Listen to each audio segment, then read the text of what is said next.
En el mes de septiembre de 1955, la historia de Tampico queda marcada por un trágico suceso, conocida como la tragedia de 1955. Esta comenzó con las constantes lluvias de la temporada, aunado al caudal que trajo el huracán Gladys, el azote directo del huracán Hilda y finalmente las torrenciales lluvias arrojadas por el huracán Janet, haciendo en conjunto que se registrara la inundación más asombrosa del siglo que hasta el momento se conociera en el mundo entero, trayendo consecuencias que la región y principalmente Tampico fuera declarada zona de desastre.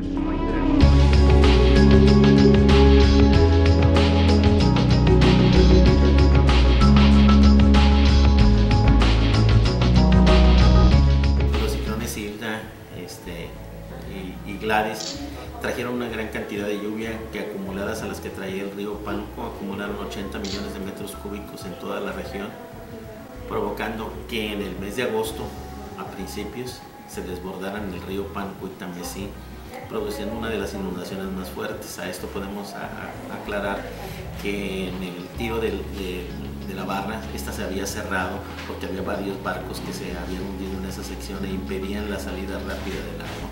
Esto provocó que estos ciclones dieran toda esta fuerza. Independientemente del ciclón al que nos referimos, fue uno de los más fuertes, más de 200 kilómetros por hora, provocando una devastación fuerte, pero realmente lo que produjo el mayor daño fue la inundación que se produjo ya para el mes de octubre, en la que resultaron muertos muchas personas, no solamente de Tampico, sino de la zona de la Huasteca, especialmente en todo lo que es la cuenca del río Pánuco. Hubo un desbordamiento 5 o 6 veces superior a la capacidad de la cuenca.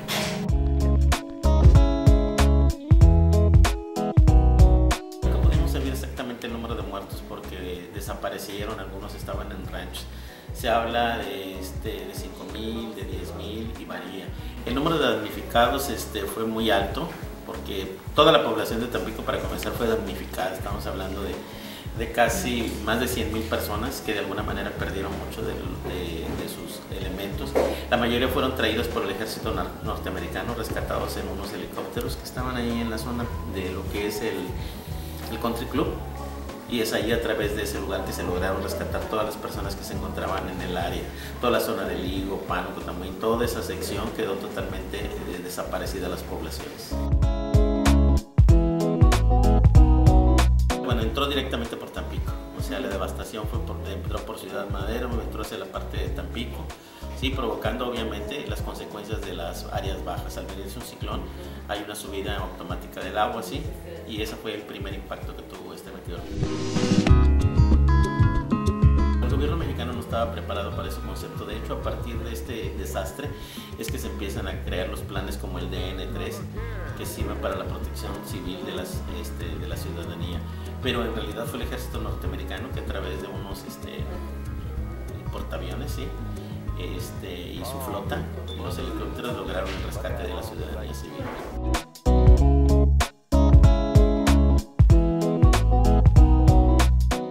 Lo que ocurre en ese fenómeno es, antes de ocurrir un ciclón, hay una calma chicha. No hay viento, no hay aire, Empieza, de acuerdo a los testigos de esa época, empieza a sentirse mucho calor, mucho bochorno. El agua se vuelve quieta, casi como si fuera un espejo. Y previo a eso, entonces empieza a sentirse la depresión, y ya durante la madrugada entran los vientos fuertes. Hubo un ojo de huracán, que permitió que durante un tiempo la gente saliera, pero luego volvió con más fuerza el mismo meteorito. Yo creo que estamos preparados con protección civil. En lo que no estamos preparados es que se vuelvan a dar los mismos elementos.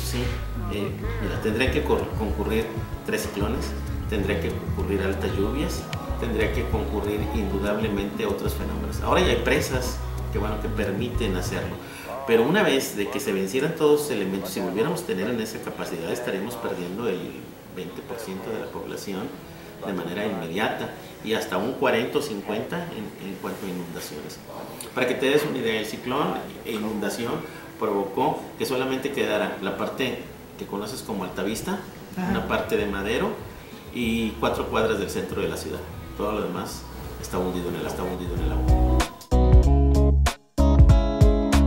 México tiene una gran capacidad de recuperación y logró hacerlo en muy poco tiempo. Creo que comparado con Nuevo Orleans lo hizo de una manera muy satisfactoria y mucho más amplia. Inmediatamente se tomaron medidas sanitarias, contra el DDT, se fumigó, se limpió todas las calles, todo el pavimento se lo llevó el agua, ¿sí? Hubo que reencarpetar la totalidad de la parte de la ciudad, hubo que crear nuevos sistemas, nuevos drenajes, todo tuvo que rehacerse, crearse nuevas zonas habitacionales, todo lo que ves allá de casitas hacia la zona de Seguro Social, son casas que fueron creadas en ese propósito, otras que están acá en Bellavista, en la parte de la calle Torreón hacia abajo, también fueron creadas durante ese periodo como fenómenos del 55, pero realmente la ciudad, comparado con el fenómeno que tuvo Nueva Orleans, se disparó inmediatamente a volver a tener una normalidad. De hecho, ese año no hubo carnaval, al día siguiente tuvimos ya el año siguiente un carnaval, ¿sí? Inmediatamente otro fenómeno que se dio se fundó el IRMA por primera ocasión debajo de la presidencia municipal, o sea, había un deseo de arrancar de esa tragedia.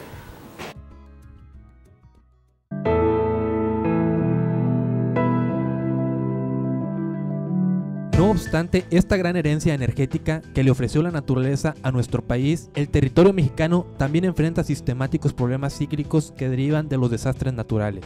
Así, la República Mexicana todos los años es azotada por enormes inundaciones, sequías, heladas, incendios forestales, sismos, deslizamientos de tierra, huracanes y en algunos casos explosiones volcánicas que generan cuantiosas pérdidas materiales y de vidas humanas. Situación que gradualmente se ha agravado más, pues debido al proceso generalizado de destrucción del entorno ecológico por el efecto invernadero y la pérdida de la capa de ozono.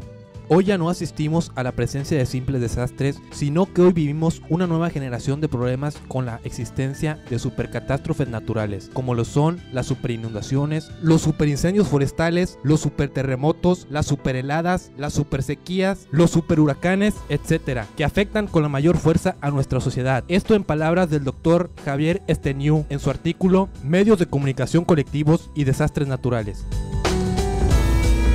Ya cuando bajó el nivel del agua, que bajó completamente, pues imagínate cómo quedaron las calles. Metían trascabos a recoger toda la palizada y pues salían cadáveres, salían sobre todo víboras, muchas víboras, todo lo que bajó de la sierra. Y al paliar, al andar limpiando las calles con estas palas mecánicas, echándolas a camiones, pues aparecían ahora sí que muchas personas, muchos ahogados sobre todo. Se nos cayó la casa donde vivíamos. Se cayó la casa de nosotros y se cayó la de al lado. Y la dueña de las casas le habló a mi papá y le dijo: Severo, tráiganse para acá los niños, porque eran unos primitos también, tráiganse para acá. Protección Civil afirma que se encuentra preparado para este tipo de meteoros. Cuenta con diferentes planes de contingencia que deberán ser perfectamente empleados. Esto gracias a la información también obtenida del Servicio Meteorológico Nacional, que informa cuántos ciclones, depresiones tropicales o huracanes afectarían el Golfo de México. Por ejemplo, se prevé que llegarían alrededor de 9 ciclones en dicho golfo, de los cuales 2 impactarían en el sur de Tamaulipas, faltando 4 o 5 horas de la hora de impacto. Tiende a cambiar de dirección, orientándose más por los municipios de Soto la Marina, Aldama, San Fernando, o en su defecto se inclinaría por los municipios del estado vecino de Veracruz, como lo son Tuxpan o inclusive el mismo puerto de Veracruz. Esto gracias a las diferentes cuestiones y efectos climatológicos. Para esto, Protección Civil realizó un operativo de contingencia, llevando a los damnificados a los albergues correspondientes.